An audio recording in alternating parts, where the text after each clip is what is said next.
Hi, Calvary Watch here, members. This is Donna, and I'm back with Greenleaf, Season 2, Episode 8. This is the mid-season finale, and the sparks fly upward. Okay, so we got Greenleaf we got Grace in the car, in the Greenleaf security SUV. She's thinking about things going on with Mac and victims and all the devastation he's caused, and the more she thinks, the more erratic her driving becomes, the more she accelerates in speed, and all of a sudden a deer comes in her path. She tries to swerve to get out of the way, and she winds up careening off the road and straight into a tree. Her airbag deploys and she's unconscious. She does awaken. She's not able to get out the doors of the car. She has to basically crawl out the window of the passenger side car, and she of course calls for tow truck, and she calls Darius. Darius brings her back to the mansion where her parents and her daughter are relieved that she's returned home and that she's safe.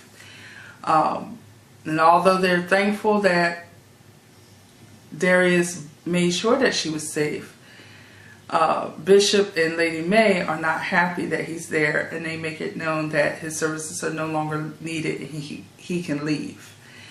You can't blame him. He dragged their name through the mud for months. So I'm just saying, he's not going to be on their speed dial per se. Okay.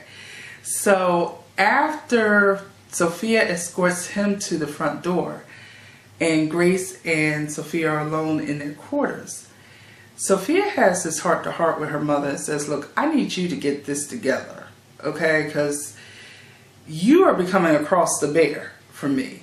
The fact that you cannot forgive or let this thing go with Uncle Mac is really causing you to behave in an irrational way, and is causing all of us to be concerned about you and your well-being. And so Grace promises that she'll do better. Okay, so after that, we're going to talk about Charity and Kevin. We're going to get this storyline out the way. So Charity is taking care of baby Nathan when she gets a call from Jabari. Jabari has this wonderful opportunity for her to work with some artists, but he needs her right away. And she says, well, I need just a little time to work some things out for baby Nathan. Okay, no problem. So she does her praise and worship on Sunday, and Kevin's holding the baby in the audience, doing her praise and worship service or performance, and he catches the eye of Aaron behind him. He kind of turns around, sees Aaron, and Aaron's looking at him. He's looking at Aaron. Okay, so it's after the service where Charity asks Kevin, hey, would you be willing to take care no, she actually doesn't ask, would you be willing to take care of your baby? She asks, can I go to Nashville like a kid? And she's like, well, Kevin, look, it's a really great opportunity, and I'd have to leave in a couple hours, and I'll be back by Tuesday. And he's kind of apprehensive at first, but he says, look, if your mother's all right with it, then I'm fine with it. And so, of course, she goes off to Nashville. Well, he goes to lay down baby Nathan, takes the baby monitor with him, finds himself in Aaron's quarters. So they're talking about his apartment search. It's not going too well for him. Aaron gives him some tips. He thanks Aaron for his kindness, and then Aaron puts his hand on his neck, starts massaging it a little bit. Next thing you know, the glances and what have you, it becomes an exchange, and then Aaron's topping Kevin and removing his belt. So we'll see how far that goes in August. Alright, Jacob tells Carissa everything about Basie being a gambler, how he's gambled all the church's money away. Now Carissa's like, this is a mess because this is fraud, and you know how people give about their money, and we don't need to be involved in anything like this. And Jacob promises to figure out a solution. And Carissa says, as long as that solution is not us going back to the Greenleaf mansion. So Jacob confronts Basie about it before Basie goes to preach that Sunday. And Basie says, look, I'm about to make a deposit, a heavenly withdrawal in the form of a seed offering. So he has pumped himself up, and he goes out, he makes this impassionate plea for a beanstalk seed offering, and says, look, you'll get a beanstalk type of blessing if you give a beanstalk offering. It's only for the people that believe, or what have you. So after church, Carissa's like, look at him, he's such a hypocrite, I just couldn't stand it. And Jacob tells her, hey, it's an expensive way, but I believe we have a way of getting out of this. So she says, well, freedom is expensive. Let's do this. What is it? And so Jacob tells her, we learn about the deal because Jacob presents the deal to Basie. Basically says, look, let me buy the deed for Triumph 2 outright from you. This way you'll have the money that you took from the church, and I'll have something that's my own. And Basie is offended by the offer, feeling that Jacob is betraying him and doing some underhanded thing. And basically Jacob's like, really, what is your option? You're in a fancy world if you think you're going to make all that money back up. And, if anyone gets wind of what has happened, it can be pretty bad for you. So you may want to consider the offer. So we won't know until August whether or not Basie's going to go through with that offer or not. Alright, so we have, at Calvary, we have Bishop Greenleaf preaching about benevolent, loving God with his arms always open to us. And that's touching grace in such a way. It makes a compelling argument. So after service, she's a bit lighter than what she's been. And Sophia notices.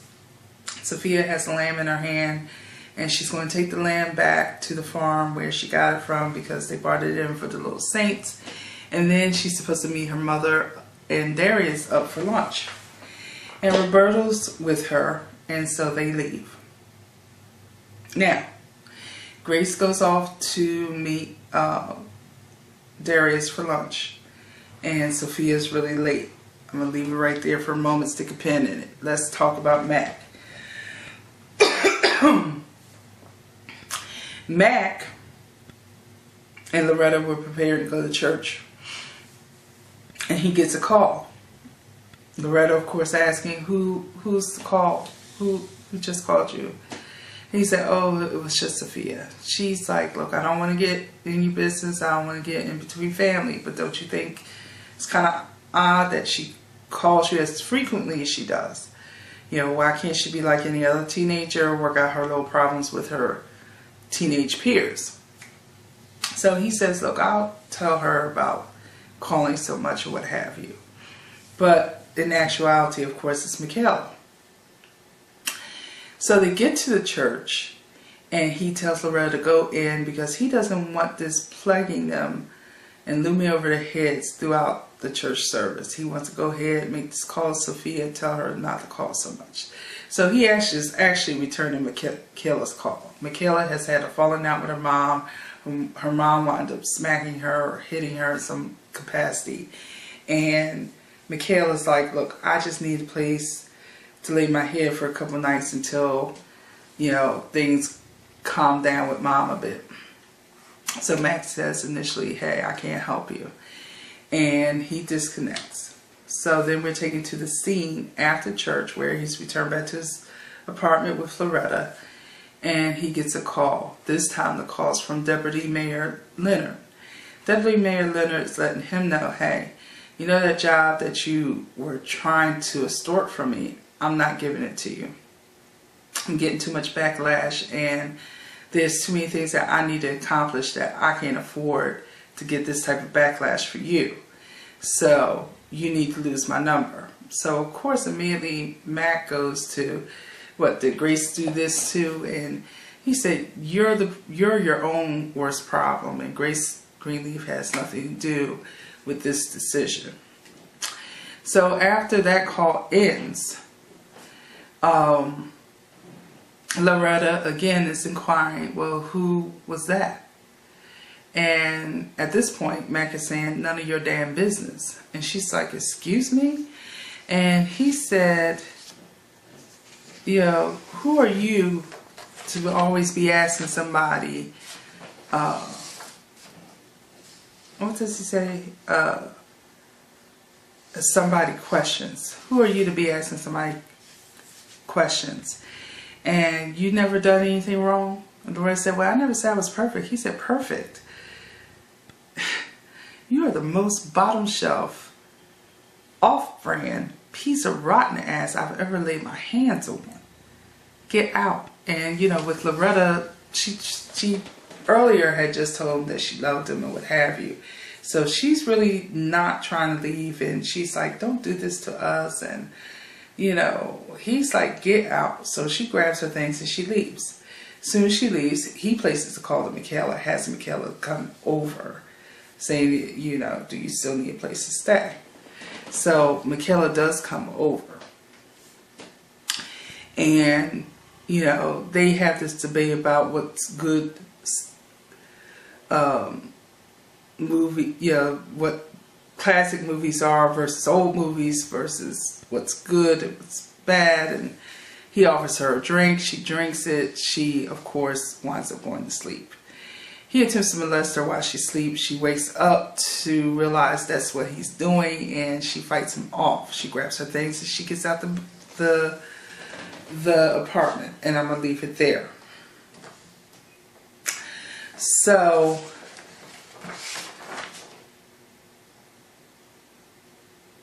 Zora is hanging out with Isaiah and his entourage, and they're at like his studio, and he's in the sound booth and he's singing the song, and the entourage along with Zora are listening to it.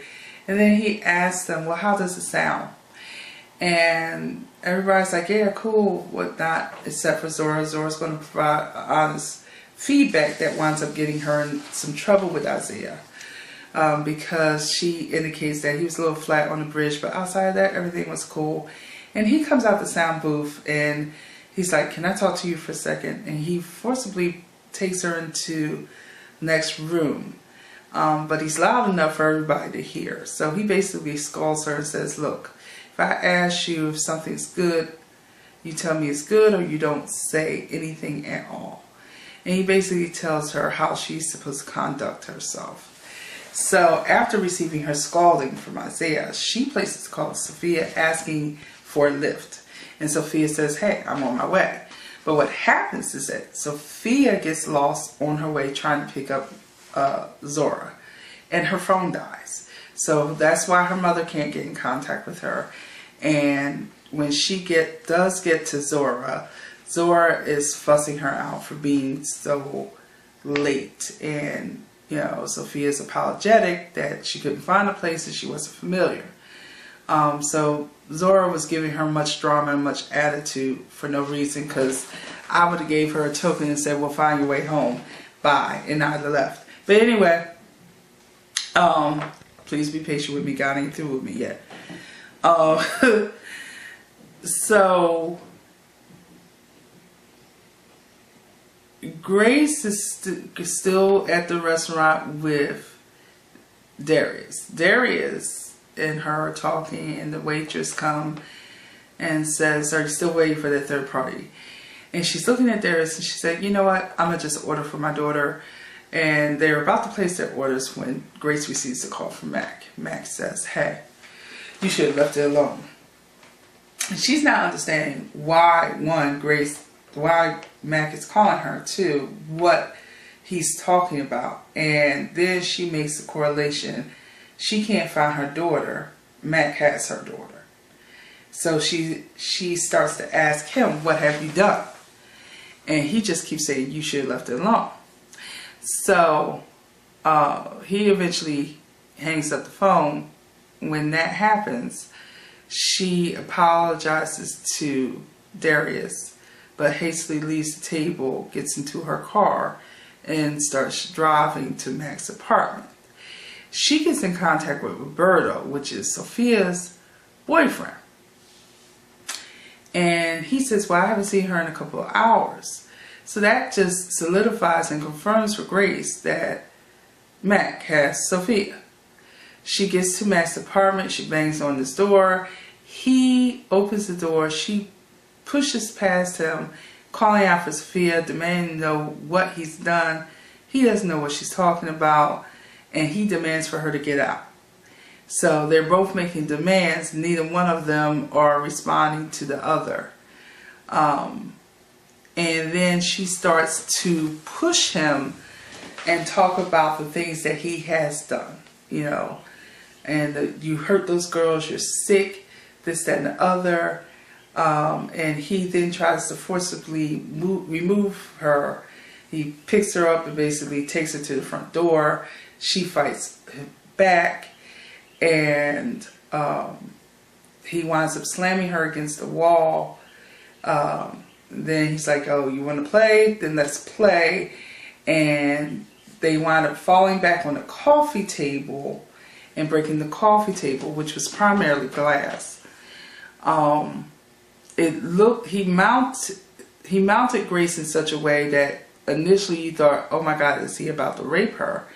And what happens is that he's just choking her out, and you can see her face changing colors, and she's looking for any type of weapon. She, through her peripheral vision, spots a broken bottle, the neck of the bottle, and she reaches for it, she gets it, and she jams it into his neck.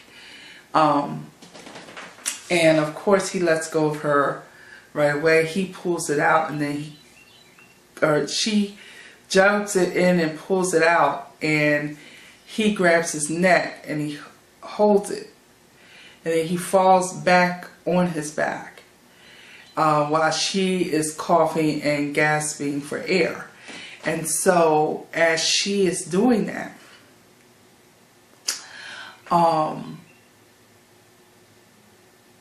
he's kind of choking on his own blood. She regains some type of composure where she's standing over him and she's demanding to know where Sophia is. And he's asking her to call the ambulance. And she's still asking him the question, where is Sophia? And that's how it ends. Alright, so there's a lot that we need to know. Is Grace going to wind up going to jail? Is Robert going to die? I actually don't want to see Robert die. I would love to see him come to terms that he has an illness and has a Jesus, come to Jesus moment. And I do want to see him actually take responsibility for his crimes. It would be nice to see that. I would like to see Grace work this out. Her forgiveness and her confusing place where she is with God right now. I want to see what the future holds for Sophia as they're building her up to be the prophetess, the prophet rather, that comes forth and carries that torch, so to speak. And is she going to be the one that brings Grace back to the pulpit? So there's a lot that I want to see. Does Kevin go all the way? Is this just a tease? Does he break off in the middle of it? Are they going to be an item or a couple? Is this just his first experience? I want to see where the dynamic goes. I feel it was very disrespectful for them to be in the bishop's house doing that. But, you know, it is what it is. Are they going to get court? I mean, that's my concern. Like, you're in the bishop's house and you don't know what's going to happen, who's going to walk into that area, or what have you. So that'll be interesting to see what they do with that scene.